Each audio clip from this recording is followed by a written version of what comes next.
Hello and welcome students, I am your Shakoor sir. आज हम class 12th की botany के बारे में बात करेंगे और पिछले क्लासेस का जहां तक ताल्लुक है, पिछले क्लासेस में हम डिस्कस कर रहे थे एक्सपेरिमेंट्स, ऐसे एक्सपेरिमेंट्स जिन्होंने प्रूव किया कि डीएनए जो है ये वाकई में जेनेटिक मटेरियल है लिविंग ऑर्गेनिजम्स का। ये हमने पिछली क्लासेस में डिस्कस करना शुरू किया था और सबसे पहले हमने एक एक्सपेरिमेंट डिस्कस किया था। That experiment is known as transformation experiment और ये फेमस एक्सपेरिमेंट एक साइंटिस्ट ने किया था। उस साइंटिस्ट का नाम है फ्रेडरिक ग्रिफिथ ने ये एक्सपेरिमेंट किया था इन द ईयर 1928। हमने देखा इस एक्सपेरिमेंट के अंदर इस साइंटिस्ट ने, फ्रेडरिक ग्रिफिथ ने, एक बैक्टीरिया का यूज किया। उस बैक्टीरिया का नाम है स्ट्रेप्टोकोकस नमूनी। एक बैक्टीरिया, एक ऐसा बैक्टीरिया जो एक नमूनिया डिजीज काज करता है ह्यूमन बींग्स में। देखा गया उस बैक्टीरिया के दो स्ट्रेन्स है, स्ट्रेप्टोकोकस नमूनी या कभी कभार इसको न्यूमोकोकस नमूनी भी बोलते हैं। इस बैक्टीरिया के दो स्ट्रेन्स होते हैं, एक स्ट्रेन जो डिजीज काज करती है, दूसरी स्ट्रेन जो डिजीज काज नहीं करती है। जो स्ट्रेन इस स्ट्रेप्टोकोकस बैक्टीरिया की डिजीज काज करती है उसको हम बोलते हैं एस स्ट्रेन। जो स्ट्रेन डिजीज काज नहीं करती है उसको हम बोलते हैं आर स्ट्रेन। एस स्ट्रेन और आर स्ट्रेन। एस जो है ये वायरुलेंट स्ट्रेन है, ये डिजीज काज करती है, और आर स्ट्रेन जो है ये डिजीज कभी भी ये डिजीज काज नहीं करती है। और फ्रेडरिक ग्रिफिथ ने ये जो एस स्ट्रेन और आर स्ट्रेन बैक्टीरिया जो थे, जो नमूनिया डिजीज काज करते थे, इंजेक्ट किए माइस के अंदर। उसने देखा जब एस स्ट्रेन इंजेक्ट करते हैं तो माइस मर जाते हैं। ऑब्वियसली हमें पता है कि एस स्ट्रेन के जो बैक्टीरिया है वो वायरुलेंट है, वो डिजीजेस काज करते हैं। जब हमने इंजेक्ट किया माइस के अंदर, वो माइस में भी डिजीज करेंगे। कौन सी डिजीज काज करेंगे? नमूनिया डिजीज काज करेंगे, जिसके कारण जो ये माइस है ये मर जाता है। सिमिलरली जब हम आर स्ट्रेन बैक्टीरिया माइस के अंदर इंसर्ट करते हैं, हमें पता है R strain bacteria they are a virulent bacteria, they are a virulent strain of bacteria. वो बीमारियां काज नहीं करते हैं, इसलिए माइस जो है उसके ऊपर कोई असर नहीं पड़ता है, वो जिंदा ही रहता है। उसके बाद क्या किया? तीसरा एक्सपेरिमेंट किया। उसमें उसने हीट से इनएक्टिवेट किया, किल किया इनको S type bacteria. Heat killed S type bacteria were injected into the mice and the Griffith reported that mice were alive because this heat inactivated the DNA, the genetic material that is actually responsible for causing the disease, जिसमें ये सारे characters होते हैं, disease causing characters होते हैं। ये DNA inactivate हो गया और जब हम इन्हें इस बैक्टीरिया को माइस के अंदर इंसर्ट किया, heat killed S type bacteria mice के अंदर डाल दिया तो माइस जिंदा रहे। जब हमने एक और एक्सपेरिमेंट ग्रिफिथ ने किया, heat killed S type bacteria को जब आप मिक्स करते हो किसके साथ? आर टाइप बैक्टीरिया के साथ, माइस के अंदर इंसर्ट करते हो, तो आपके जहन में ये बात आती है कि माइस नहीं मरेगा। लेकिन ग्रिफिथ ने यहां पे देखा माइस मर जाते हैं। उसे वो हैरान हो गया, उसको समझ नहीं आया, वो बहुत हैरान हो गया कि ये क्या हो गया, क्योंकि एस टाइप बैक्टीरिया माइस को मारता है, heat killed S type bacteria mice को मारते नहीं है, आर टाइप बैक्टीरिया वो भी माइस को मारते नहीं है। Heat killed R type bacteria और heat killed S type bacteria और आर टाइप बैक्टीरिया दोनों आपने मिक्स किए, माइस के अंदर डाले, माइस मर गया। तो उसने देखा कि कोई सबस्टेंस जो है जो heat killed S type bacteria से निकल के आर टाइप बैक्टीरिया को कन्वर्ट करती है एस टाइप बैक्टीरिया में, और उसके कारण क्या होता है कि जो आर टाइप बैक्टीरिया है वो एस टाइप बैक्टीरिया में कन्वर्ट हो जाते हैं। उसका मतलब है वो वायरुलेंट हो जाते हैं, वो डिजीज काजिंग कैरेक्टर उनमें आ जाता है। तो इसी एक्सपेरिमेंट को बोलते हैं ट्रांसफॉर्मेशन एक्सपेरिमेंट। और चूंकि ग्रिफिथ को ये पता नहीं था कौन सा substance S type heat killed S type bacteria से निकल के आर टाइप बैक्टीरिया को कन्वर्ट करता है एस टाइप बैक्टीरिया में, ग्रिफिथ ने सिंपली उसको बोला transformation principle. That substance is called as transformation principle. ये एक्सपेरिमेंट हो गया 1928 में। उसके बाद 3 साइंटिस्ट आए, एवरी, मैककार्टी और मैकलियॉड आए। इन्होंने 1933 में एक्सपेरिमेंट स्टार्ट किए और 1944 में उन्होंने अपने रिजल्ट्स पब्लिश किए and they gave a biochemical proof. They did biochemical testing to prove that DNA is the genetic material. इन्होंने क्या किया, जो ये S type bacteria, heat killed S type bacteria थे, उससे उन्होंने क्या किया, आरएनए निकाला, डीएनए निकाला, प्रोटीन्स निकाला.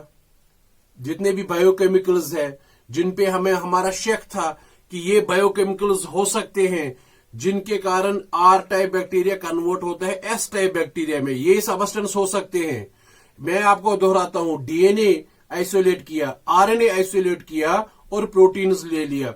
एक एक करके पहले प्रोटीन्स इंसर्ट माइस में इंसर्ट किए गए, माइस जिंदा रहा, माइस के ऊपर कोई असर नहीं पड़ा, तो समझ आ गया प्रोटीन्स का रोल नहीं है डिजीज काजिंग में. यानी proteins are not the hereditary bearers of the characters. Proteins के अंदर जो हेरिडिटरी कैरेक्टर्स है वो नहीं, वो ट्रांसफर नहीं होते हैं प्रोटीन्स के थ्रू, या प्रोटीन जो है ये जेनेटिक मटेरियल नहीं है. दूसरा, आरएनए को लिया, आरएनए इंसर्ट किया माइस के अंदर, माइस देखा, माइस फिर से जिंदा था, इसलिए हमें ये भी समझ आ गया, इससे हमें पता चला आरएनए भी जेनेटिक मटेरियल नहीं है, आरएनए का भी रोल नहीं है in transmission of characters from one generation to another. फिर क्या किया, डीएनए को उठाया, डीएनए को इंसर्ट किया माइस के अंदर, माइस मर गया. तो हमें समझ आ गया, यहां इनको 3 साइंटिस्ट को, एवरी, मैककार्टी और मैकलियार्ड को समझ आ गया कि वाकई में ये डीएनए है जो आर टाइप बैक्टीरिया को कन्वर्ट करता है एस टाइप बैक्टीरिया में, फिर माइस मर जाता है. एक और क्लेवर एक्सपेरिमेंट उन्होंने किया. हमारे पास एंजाइम्स होते हैं, उन एंजाइम्स को हम बोलते हैं हाइड्रोलिटिक एंजाइम्स. ऐसे एंजाइम्स जो हाइड्रोलिसिस करते हैं, जो ब्रेक डाउन करते हैं. प्रोटीन ब्रेक हाइड्रोलाइजिंग एंजाइम्स को हम प्रोटीएसिस बोलते हैं. याद मैंने कितनी बार बताया, बार बार मैं कह चुका हूं, बार बार मैं बताता आया हूं कि protein hydrolysing enzymes are called as proteases. DNA hydrolysing enzymes are called as DNases. RNA hydrolysing enzymes are called as RNases. RNA और डीएनए न्यूक्लिक एसिड्स है, दोनों को न्यूक्लियसेस, डीएनएस और आरएनएस जो है इनको कलेक्टिवली न्यूक्लियस बोलते हैं, क्योंकि ये न्यूक्लिक एसिड्स को की हाइड्रोलिसिस करते हैं. उन्होंने क्या किया, उन्होंने डीएनए प्रोटीन माइस के अंदर डाल दिया, लेकिन प्रोटीन के साथ उन्होंने प्रोटीएस भी डाल दिया, माइस फिर से जिंदा था. उन्होंने आरएनए उठाया, आरएनए के साथ आरएनएस भी डाल दिया, माइस फिर से जिंदा था, क्योंकि हमने पहले ही देख चुके हैं, आरएनए डालो माइस के अंदर या प्रोटीन डालो, उसको कोई असर नहीं पड़ता है माइस के ऊपर, माइस जिंदा रहता है. लेकिन जब डीएनए के साथ डीएनए हाइड्रोलाइजिंग एंजाइम डाला गया, डीएनए डिस्ट्रॉइंग एंजाइम डाला गया, जो डीएनए की हाइड्रोलिसिस करता है, डीएनए को इनएक्टिवेट करता है, उस टाइम जब डीएनए प्लस डीएनएस हम इंसर्ट करते हैं माइस के अंदर, तो साइंटिस्ट ने देखा, इन 3 साइंटिस्ट ने देखा कि माइस इस केस में मरता नहीं है. प्रीवियस केस में जब हमने अकेले डीएनए इंसर्ट किया था माइस के अंदर, माइस मर जाते थे, लेकिन इस केस में DNA plus DNS, DNA hydrolysing enzyme हमने उसके अंदर डाल दिया था. लेकिन हमें पता है डीएनए इनएक्टिवेट करेगा डीएनए को, डीएनए ये दोनों पहुंच गए किसके अंदर, माइस के अंदर. डीएनए इनएक्टिवेट हुआ है, ये माइस को नहीं मारेगा, ये माइस में बीमारी काज नहीं करेगा. तो biochemical proof of DNA as a genetic material was given by 3 scientists. One is Avery, McCarthy and MacLeod, and their results were published in 1944. उस टाइम काफी साइंटिस्ट ने, क्योंकि ये साइंटिस्ट जो है वो बढ़ जाते हैं, एक ग्रुप्स में बढ़ जाते हैं.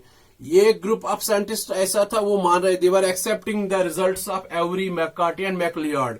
हमारे पास दूसरा ग्रुप ऑफ साइंटिस्ट था, they were not accepting the results of Avery, McCarty and MacLeod. वो ये रिजल्ट्स क्यों नहीं एक्सेप्ट कर रहे थे, वो ये बता रहे थे, वो इनके ऊपर ये इल्जाम लगा रहे थे, एक्सपेरिमेंटेशन के दौरान इनको कोई गलती हुई होगी, और उस गलती के कारण उनको लगता है कि डीएनए जेनेटिक मटेरियल है. और अक्सर बेशतर साइंटिस्ट ये एडवोकेट कर रहे थे कि प्रोटीन असल में जेनेटिक मटेरियल है. तो अब यहाँ पे हमारे पास जो था, अब कंपैरिजन, अब यहां पे कंपटीशन था डीएनए और प्रोटीन के बीच में एज ए जेनेटिक मटेरियल। कुछ साइंटिस्ट इन्होंने प्रूव किया डीएनए जेनेटिक मटेरियल है, कुछ साइंटिस्ट जो इनके अगेंस्ट थे वो बोल रहे थे नहीं, प्रोटीन्स जो है वो जेनेटिक मटेरियल है। ये प्रॉब्लम कि वो आया डीएनए जेनेटिक मटेरियल है या प्रोटीन जेनेटिक मटेरियल है लिविंग ऑर्गेनिजम्स का, इसका बखूबी और एक ब्रिलियंट प्रूफ प्रोवाइड किया दो साइंटिस्ट ने। एक था अल्फ्रेड हर्शे, दूसरा था मार्था चेस।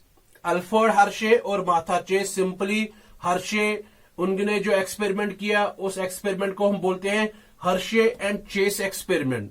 दो ऐसे साइंटिस्ट जिन्होंने ये दूध का दूध और पानी का पानी अलग करके दे दिया और उन्होंने प्रूव किया कि असल में जो है डीएनए जो है ये जेनेटिक मटेरियल है। मैंने आपको ये सारी कहानी क्यों बताई, क्योंकि ट्रांसफॉर्मेशन एक्सपेरिमेंट जो ग्रिफिथ ने किया 1928 में, ये हम ऑलरेडी पढ़ चुके हैं। बायोकेमिकल टेस्टिंग जो एवरी, मैककार्टी और मैकलियार्ड ने 1933 से लेकर 1944 तक किया, ये भी हम ऑलरेडी पढ़ चुके हैं। अब जो आज का हमारा टॉपिक है वो है Hershey and chess experiment to prove that DNA is genetic material of living organisms, and this experiment was done by these two scientists in the year 1952, and in their experimentation they made use of bacteriophages and they made use of bacteria। खासकर किस bacteria को उन्होंने use किया, उस bacteria का नाम है E coli. याद रखना, हर्शे और चेस ने एक्सपेरिमेंट किया to prove that DNA is the genetic material. This experiment was done in the year 1952, and for this experiment they used bacteriophages and they also used what is called as bacteria, and in addition to this they also used some radioactive isotopes उन्होंने use किए। कौन कौन सा radio active isotope उन्होंने use किया? उन्होंने phosphorus 32, this is radio active phosphorus, और उन्होंने रेडियो एक्टिव सल्फर 35 का यूज किया। याद रखना, हर्शे एंड चेस एक्सपेरिमेंट में तीन चीजों का यूज हो गया। एक उन्होंने बैक्टीरियोफाज यूज किए, एक उन्होंने बैक्टीरिया इकोलाई यूज किया, एक उन्होंने रेडियो एक्टिव आइसोटोप्स यूज किए। जो रेडियो एक्टिव आइसोटोप्स उन्होंने यूज किए दैट वाज फास्फोरस 32, एंड दूसरा जो था दैट वाज सल्फर 35। सबसे पहले हम समझते हैं बैक्टीरियोफेजेस क्या होते हैं। बैक्टीरियोफेजेस हमने क्लास 11th में पढ़ा है। ये जो बैक्टीरियोफेजेस जो है, बैक्टीरियोफेजेस कोई बला नहीं है। बैक्टीरियोफेजेस जो है, bacteriophages are actually viruses. They are viruses that infect, जो इन्फेक्शन करते हैं, जो डिजीज करते हैं, that infect bacteria.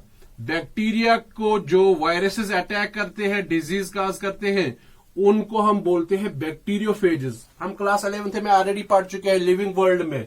Bacteriophages viruses है जो होस्ट स्पेसिफिक है, जो एक कैटेगरी के होस्ट को टारगेट करते हैं, जो बैक्टीरिया को टारगेट करते हैं। हमारे पास साइनोफेजेस है, साइनोफेजेस भी वायरसेस है, लेकिन वो किसको अटैक करते हैं? Blue green algae, cyanobacteria को अटैक करते हैं। हमारे पास माइकोफेजेस है, माइकोफेजेस भी वायरसेस है, लेकिन वो अटैक करते हैं किसको? डिजीज किसको करते हैं? फंजाई को करते हैं। हमारे पास है कोलिफेजेस।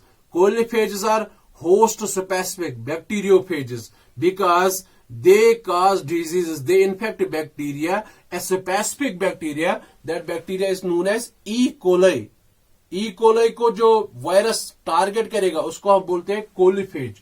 और इन बैक्टीरियोफेजेस या वायरसेस की खास बात है, ये वायरसेस जो है ये दो चीजों के बने होते हैं।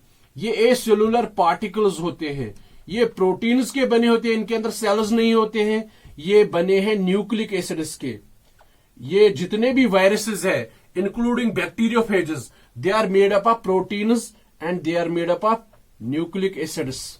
ये प्रोटीन्स जो है ये इनका कोट बनाते हैं। वायरसेस का जो कोट बना होता है, बाहर एक कोट होता है, वो प्रोटीन्स का बना है, उस कोट का नाम है कैप्सिड, उसको हम बोलते हैं कैप्सिड। और न्यूक्लिक एसिड्स जो है ये दो तरह के होते हैं, या तो ये डीएनए है या तो ये आरएनए है। एक आरएनए में या तो डीएनए होगा या तो आरएनए होगा, दोनों एट ए टाइम नहीं होंगे। एक वायरस के अंदर, एक बैक्टीरिया के फेज के अंदर न्यूक्लिक एसिड्स होते हैं, या तो डीएनए होगा या आरएनए होगा, दोनों एट ए टाइम नहीं प्रेजेंट होते हैं। जहां तक बैक्टीरियोफेज का ताल्लुक है, इसका जो टैडपोल लाइक स्ट्रक्चर होता है, इसका हेड होता है, एक टेल होता है, टेल पे एंड पैलेट होता है, और टेल से निकलते हैं टेल फाइबर्स, टेल से निकलते हैं टेल फाइबर्स, 6 टेल फाइबर्स निकलते हैं। ये टेल है और ये हेड है, this is head of bacteriophage and this is tail of bacteriophage and these are tail fibres, tail fibres. ये सारा हेड, टेल या टेल फाइबर, ये इसका कोट है, this is coat, and this coat of virus is called as capsid and this capsid is made up of proteins. very good, पहले ही मैं बता चुका हूं यहां पे कि जो ये कैप्सिड है, जो कोट है, ये बना है प्रोटीन्स का। और इस हेड के अंदर, इस प्रोटीन कैप्सिड के अंदर डीएनए है। बैक्टीरियोफेज का जो जेनेटिक मटेरियल है, जो न्यूक्लिक एसिड बैक्टीरियोफेज के अंदर प्रेजेंट होता है, वो डीएनए है, वो डीएनए है। शाबाश। तो एक वायरस, बैक्टीरियोफेज जो है ये कुछ नहीं है, ये वायरसेस है जो अटैक करते हैं किसको, बैक्टीरिया को। हर कोई बैक्टीरियोफेज जो है वो प्रोटीन्स का बना है और न्यूक्लिक एसिड्स का बना है। प्रोटीन्स बैक्टीरियोफेजेस का कैप्सिड बनाते हैं, कैप्सिड के अंदर न्यूक्लिक एसिड डीएनए होता है। शाबाश। ये डीएनए जो है ये हेरिडिटरी मटेरियल है, यही डिजीज काज करता है किसमें, यही डिजीज काज करता है होस्ट में। वायरसेस जिसको भी अटैक करते हैं उसके अंदर डिजीज काज करते हैं, और ये डिजीज उनके प्रोटीन के कारण नहीं है, ये डिजीजेस जो है ये उनके जेनेटिक मटेरियल के कारण है। ये न्यूक्लिक एसिड डीएनए हो या आरएनए हो, उसके कारण है। डीएनए के अंदर या आरएनए के अंदर हेरिडिटरी कैरेक्टर्स होते हैं, डिजीज काजिंग कैरेक्टर्स होते हैं, जिसके कारण ये डिजीज काज करता है। तो आपने समझ लिया, एक जो चीज हर्शे और चेस ने अपने एक्सपेरिमेंट में यूज किया, दैट वाज बैक्टीरियोफेज। दूसरा जो है वो मैंने आपको बताया, वो बैक्टीरिया थे, ई कोलाई। और इन्होंने क्या किया, जो ये बैक्टीरियोफाज था, इस बैक्टीरियोफाज, उन्होंने दो तरह के बैक्टीरियोफाज बनाए, उन्होंने दो तरह के बैक्टीरियोफाज बनाए। ये एक तरह का बैक्टीरियोफाज है, ये दूसरे तरह का बैक्टीरियोफाज है। फर्क क्या था मैं बताऊंगा। दो तरह के बैक्टीरियोफाज इन्होंने डेवलप किए। एक का प्रोटीन जो है, एक का प्रोटीन जो है, प्रोटीन जो है उसको लेबल किया गया, उसकी रेडियो एक्टिव लेबलिंग की गई। किसके अंदर, सल्फर 35 के अंदर। किसे याद रखना, हर्शे एंड चेस ने दो तरह के बैक्टीरियोफाजेस डेवलप किए, दो तरह के बैक्टीरियोफाजेस डेवलप किए। एक बैक्टीरियोफाजेस ऐसे थे जिनकी प्रोटीन के अंदर लेबलिंग थी, मैंने पहले ही बताया रेडियो एक्टिव लेबलिंग थी, और वो लेबल थी किसकी, सल्फर 35 की। याद रखना, बैक्टीरियोफाज की जो कंपोजिशन है ये प्रोटीन्स और न्यूक्लिक एसिड्स डीएनए के बने होते हैं। डीएनए के अंदर कभी भी सल्फर नहीं होता है, याद रखना। डीएनए के अंदर, DNA has never sulphur, DNA does not contain sulphur, but proteins contain sulphur. Proteins असल में बने होते हैं अमाइनो एसिड्स के। हमारे पास दो अमाइनो एसिड्स है, एक है मीथियोनिन, दो अमाइनो एसिड्स है हमारे पास, एक है मीथियोनिन, एक है सिस्टीन। मीथियोनिन और सिस्टीन ऐसे अमाइनो एसिड्स है जिनके अंदर सल्फर होता है। तो यही अमाइनो एसिड्स प्रोटीन्स बनाते हैं। चूंकि इन अमाइनो एसिड्स के अंदर सल्फर है, हमने ऐसे बैक्टीरियोफाजेस डेवलप किए जिनके प्रोटीन में सल्फर 35 रेडियो एक्टिव लेबल है। जिनमें रेडियो एक्टिव सल्फर प्रेजेंट होता है। ये बैक्टीरिया है, ये बैक्टीरियोफाज हमने कैसे डेवलप किए? बेसिकली हमने एक कल्चर मीडियम लिया, ये हमारे पास एक कल्चर मीडियम था, इसमें हमने सप्लाई किया सल्फर 35 सप्लाई किया। इस कल्चर मीडिया के ऊपर ये कल्चर मीडिया है, ये कल्चर मीडिया है। इस कल्चर मीडिया में क्या है? वेरी गुड, इसमें सल्फर 35 हमने ऐड किया। इसके अंदर हमने बैक्टीरिया ग्रो किया। जब बैक्टीरिया ग्रो किया, बैक्टीरिया सेल के अंदर पहुंच गया सल्फर 35। इस बैक्टीरिया सेल को हमने इन्फेक्शन कराया, किसके साथ? बैक्टीरियोफाज से इन्फेक्ट करवाया। जब बैक्टीरियोफाज से इन्फेक्ट करवाया, ये बैक्टीरिया का जेनेटिक मटेरियल इस बैक्टीरियल सेल के अंदर, ये बैक्टीरियोफाज का जेनेटिक मटेरियल इस सेल के अंदर, बैक्टीरियल सेल के अंदर पहुंच गया और इस सेल के अंदर इसने वायरसेस की खास, इस बैक्टीरियल सेल के अंदर नए वायरस पार्टिकल्स बन गए, नए वायरसेस बन गए। ये मैं यहां पे आपको बताऊंगा। कल्चर में ग्रो किया, बैक्टीरियल सेल में हमारे पास पहुंच गया, ये बैक्टीरियल सेल में आ गया सल्फर 35, सारा बैक्टीरियल सेल में आ गया। हमने क्या किया? इस बैक्टीरियल सेल को हमने इन्फेक्शन करवाया, हमने इसको इन्फेक्ट करवाया विद द हेल्प ऑफ बैक्टीरियोफाजेस। बैक्टीरियोफाजेस से इन्फेक्शन कराया, बैक्टीरियल सेल के अंदर नए वायरस पार्टिकल्स बैक्टीरियोफाजेस बन गए। जब नए वायरस पार्टिकल्स बैक्टीरियोफाजेस के अंदर बन गए, इनके प्रोटीन कोड जब हमने इस बैक्टीरियल सेल के अंदर बन गया, इनका प्रोटीन कोड बन गया। हर किसी प्रोटीन कोड के अंदर, प्रोटीन के अंदर सल्फर 35 चला गया, सल्फर 35 चला गया, सल्फर 35 चला गया। तो इस तरह जो है हमारे पास जो अब नए बैक्टीरियोफाज हो गए, उनकी प्रोटीन में नॉर्मल सल्फर नहीं है, उनमें रेडियो एक्टिव सल्फर है, अब सल्फर 35। वेरी गुड, समझ लिया आपने। दूसरा बैक्टीरियोफाज जो है, उसके अंदर हमने लेबल नहीं किया, बल्कि उसके डीएनए विद फास्फोरस 32, इसको एक कल्चर मीडियम लिया, उस कल्चर मीडियम के अंदर हमने ऐड किया फास्फोरस 32, रेडियो एक्टिव फास्फोरस। इस कल्चर मीडियम के अंदर हमने ई कोलाई बैक्टीरिया को हमने ग्रो किया। जब हमने इसके अंदर बैक्टीरिया को ग्रो किया, फिर उसके बाद इस बैक्टीरियल सेल, ये फास्फोरस 32 है, ये बैक्टीरियल सेल के अंदर पहुंच गया। ये फास्फोरस 32 बैक्टीरियल सेल के अंदर पहुंच गया। जब ये फास्फोरस 32 बैक्टीरियल सेल के अंदर पहुंच गया, तो हमने इस सेल को इन्फेक्ट करवाया with the help of bacteriophages. Bacteriophage से हमने इसको इन्फेक्ट करवाया। जब इन्फेक्ट कराया, इस बैक्टीरियल सेल के अंदर नए वायरस पार्टिकल्स बन गए। उन वायरस पार्टिकल्स में नया जेनेटिक मटेरियल आ गया। हर किसी वायरल पार्टिकल के अंदर नया जेनेटिक मटेरियल आ गया। हर किसी जेनेटिक मटेरियल के अंदर, हर किसी वायरस के अंदर जेनेटिक मटेरियल आ गया। उस जेनेटिक मटेरियल में फास्फोरस 32 आ गया, ऐड हो गया, क्योंकि जेनेटिक मटेरियल डीएनए जो है ये एक शुगर का बना होता है, ये एक शुगर का बना है, प्लस इसमें नाइट्रोजनस बेसिस होती है, प्लस इसमें फॉस्फेट ग्रुप होता है, फॉस्फेट ग्रुप होता है, नॉर्मल फॉस्फेट ग्रुप होता है। लेकिन इस केस में हमने क्या किया?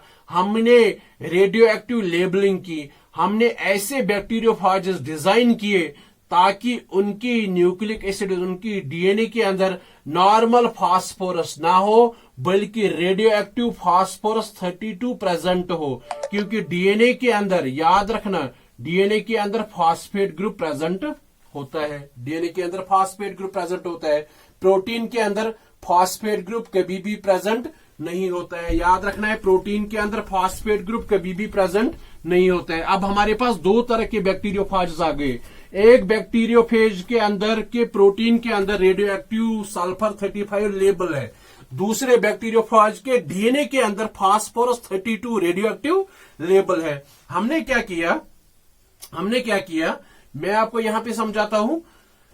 साइंटिस्ट ने, हर्शे और चेस ने क्या किया, इसके बाद यहां पे मैं आपको समझाता हूं। ये इकोले है, बैक्टीरियल सेल है, हमारे पास ये वायरस है, इस वायरस से इकोले सेल को इन्फेक्ट करवाया, इसको इन्फेक्ट करवाया, ठीक है। इस वायरस की क्या खसूसियत है? इसमें प्रोटीन जो है, प्रोटीन के अंदर सल्फर 35 लेबल है, प्रोटीन के अंदर सल्फर 35 लेबल है। ये जेनेटिक मटेरियल है, नॉर्मल जेनेटिक मटेरियल है। वायरसेस क्या करते हैं? ये बैक्टीरियल सेल का अपना जेनेटिक मटेरियल है। ये वायरल जेनेटिक मटेरियल इस बैक्टीरियल सेल के अंदर आ गया। इस स्टेप को हम बोलते हैं infection. This is infection step, first step of Hershey-chess experiment. दूसरा जो है ब्लेंडिंग, उस स्टेप को हम बोलते हैं ब्लेंडिंग। ब्लेंडिंग में क्या करते हैं, ये जो है ये बैक्टीरियल सेल है, जेनेटिक मटेरियल अंदर आ गया, बाहर क्या रह गया, वायरस कोट। इस वायरस कोट को हमने एजिटेट किया, सेपरेट किया from the bacterial cell. Bacterial cell से हमने इसको सेपरेट किया। ये जो है this is genetic material of virus, viral genetic material, this is genetic material of bacterial cell. हमने क्या किया उसके बाद, तीसरा स्टेप जो है उसके बाद क्या किया, सेंट्रीफ्यूगेशन की। तीसरा स्टेप जो है सेंट्रीफ्यूगेशन, सेंट्रीफ्यूगेशन, सेंट्रीफ्यूगेशन। सेंट्रीफ्यूगेशन में हमने क्या किया, ये जो bacterial cell along with viruses, इसको हमने एक ट्यूब के अंदर डाल दिया। That tube is called as centrifugation tube. इसको हम बोलते हैं सेंट्रीफ्यूगेशन ट्यूब। इस सेंट्रीफ्यूगेशन ट्यूब को हमने एक मशीन के अंदर डाल दिया और उस मशीन के अंदर सेंट्रीफ्यूगल फोर्स के कारण हमने मटेरियल्स को सेपरेट आउट किया। बॉटम पे जिस मटेरियल की ज्यादा डेंसिटी होती है, मास ज्यादा होता है, वो बॉटम पे बैठता है। जिस मटेरियल का मास कम होता है वो थोड़ा बहुत ऊपर रहता है। सेंट्रीफ्यूगेशन ट्यूब के अंदर हमने देखा जो चीज ऊपर रहती है उसको हम बोलते हैं सुपरनेटेंट। सुपरनेटेंट बोलते हैं। सेंट्रीफ्यूगेशन में जो चीज ऊपर रहती है उसको बोलते हैं सुपरनेटेंट। जो चीज बॉटम पे रहती है उसको हम बोलते हैं सेडिमेंट। इसको हम बोलते हैं सेडिमेंट। एक सुपरनेटेंट है, दूसरा सेडिमेंट है। सुपरनेटेंट के अंदर प्रोटीन कोट्स है, क्योंकि मैंने बोला प्रोटीन कोट बाहर रहते हैं। सेडिमेंट के अंदर क्या है, bacterial cell, bacterial cell, bacterial cell, bacterial cell. इस केस में क्या हो गया, इस एक्सपेरिमेंट में साइंटिस्ट ने क्या देखा, हर्शे एंड चेस ने क्या देखा, जो सुपरनेटेंट के अंदर प्रोटीन्स प्रेजेंट थे, उन प्रोटीन्स में सल्फर 35 रेडियो एक्टिव लेबल था। यहां पे उनको दिखी रेडियो एक्टिविटी, रेडियो एक्टिविटी उनको सुपरनेटेंट के अंदर दिखी। Radio activity present, radio activity was present in the supernatant protein part, क्योंकि सुपरनेटेंट के अंदर प्रोटीन था, उसमें रेडियो एक्टिविटी दिखी। जो सेडिमेंट में था हमारा सेडिमेंट में क्या था, bacterial cell, no radioactivity, no radioactivity, radioactivity. तो इससे हर्शे एंड चेस ने कंफर्म किया कि जब बैक्टीरियोफेजेस बैक्टीरिया के अंदर इन्फेक्शन करते हैं, प्रोटीन बैक्टीरियल सेल के अंदर घुस नहीं जाता है, प्रोटीन बैक्टीरियल सेल के अंदर नहीं चला जाता है। इस तरह ये प्रोटीन्स जो है they are not responsible for causing infection in the bacterial cell, this proteins are not the genetic material. दूसरा एक्सपेरिमेंट क्या किया, सेम एक्सपेरिमेंट। अब ये हमारे पास जो है बैक्टीरियल सेल है, ये बैक्टीरियल सेल है, ये इसका अपना जेनेटिक मटेरियल है, ये वायरस है। इस वायरस की खास बात क्या है, पिछले वाले वायरस की खास बात थी उसमें प्रोटीन के अंदर लेबल थी। यहां पे डीएनए के पास, डीएनए के अंदर फास्फोरस 32 लेबल है, डीएनए के अंदर फास्फोरस 32 लेबल है। ये डीएनए जो है, ये हमने इस बैक्टीरियोफाज जिसके अंदर के डीएनए में फास्फोरस 32 लेबल है, रेडियो एक्टिव लेबल है, उससे हमने इन्फेक्ट करवाया किसको, बैक्टीरियल सेल को। तो ये हो गया इन्फेक्शन वाला स्टेप। फिर सेम स्टेप वही ब्लेंडिंग वाला। ब्लेंडिंग में हमने क्या किया, ये बैक्टीरियल सेल है, ये जो है उसका अपना जेनेटिक मटेरियल है, ये वायरल डीएनए इसके अंदर आ गया। और ये देखिए, ये जो ये प्रोटीन कोड था, इसको हमने बैक्टीरियल सेल से अलग करवाया, इसको हमने बैक्टीरियल सेल से अलग करवाया, क्योंकि इसको हमने बैक्टीरियल सेल से अलग करवाया। This is called as blending. फिर हमने क्या किया, फिर से सेम वही तीसरा स्टेप, सेंट्रीफ्यूगेशन। इन दोनों मटेरियल्स को हमने कहां पे डाल दिया, एक सेंट्रीफ्यूगेशन ट्यूब के अंदर डाल दिया। एक सेंट्रीफ्यूगल फोर्स के कारण हमने इन मटेरियल्स को अलग अलग सेपरेट आउट किया। बॉटम पे सेडिमेंट में क्या था, मैंने पहले आपको बताया बैक्टीरियल सेल्स थे, क्योंकि बैक्टीरियल सेल का ज्यादा डेंसिटी होगा as compare to it is one up it is constituent, that is protein.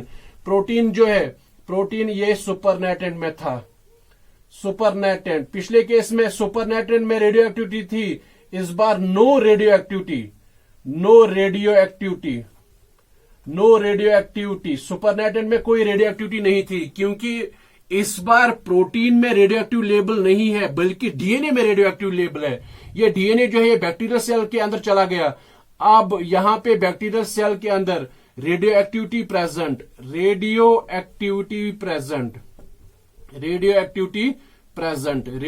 Present थी। तो इससे हमें कंफर्म हो गया कि इन्फेक्शन के दौरान जब बैक्टीरियोफेज इन्फेक्शन करते हैं एक बैक्टीरिया को, उस दौरान जेनेटिक मटेरियल बैक्टीरियल सेल के अंदर घुसता है और उसी के कारण बैक्टीरियल सेल की डेथ हो जाती है। और डीएनए इस तरह जो है ये जेनेटिक मटेरियल है लिविंग ऑर्गेनिज्म में। इस तरह हर्शे एंड चेस ने अनइक्विवोकली प्रूव किया कि डीएनए जो है ये वाकई में जेनेटिक मटेरियल है। Protein is not the genetic material of living organisms. I hope आपको ये समझ आया होगा। आप अपने घर पे रहिए, हमारी वीडियो लेक्चर्स कंटिन्यूअसली देखते रहे, हम आपको लिंक भेजते रहेंगे। जो आपको हमने क्लास मटेरियल ऑलरेडी प्रोवाइड किया हुआ है उसको कंटिन्यूअसली पढ़िए। अल्लाह हाफिज, stay safe and stay at home. Thank you very much one and all.